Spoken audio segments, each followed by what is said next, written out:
بسم الله الرحمن الرحيم. إلا من تاب وآمن وعمل عملا صالحا فأولئك يبدل الله سيئاتهم حسنات وكان الله غفورا رحيما. ومن تاب وعمل صالحا فإنه يتوب إلى الله متابا. والذين لا يشهدون الزور وإذا مروا باللغو مروا كراما. والذين إذا ذكروا بآيات ربهم لم يخروا عليها صما وعميانا.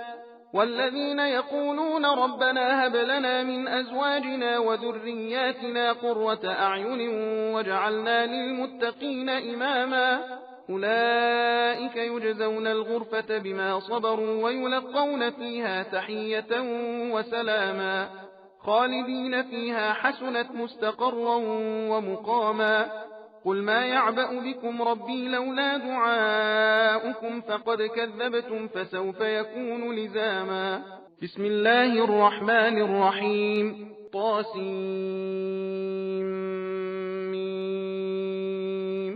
تلك آيات الكتاب المبين.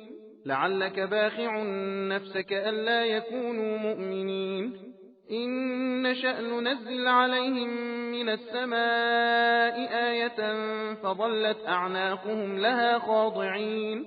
وما يأتيهم من ذكر من الرحمن محدث إلا كانوا عنه معرضين. فقد كذبوا فسيأتيهم أنباء ما كانوا به يستهزئون. أولم يروا إلى الأرض كم أنبتنا فيها من كل زوج كريم. إن في ذلك لآية وما كان أكثرهم مؤمنين وإن ربك لهو العزيز الرحيم.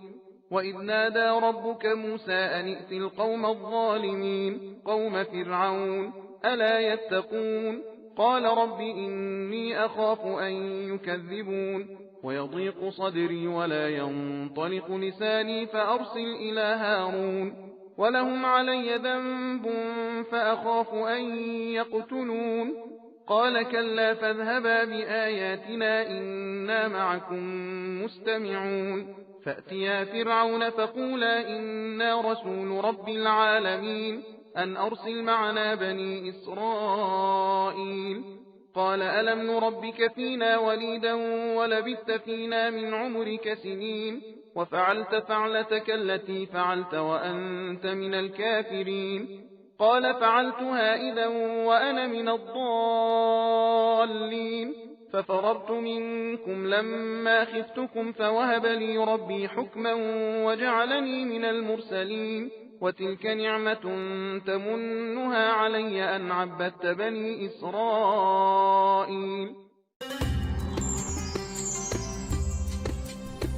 सबील कुरान हिदायत का रास्ता।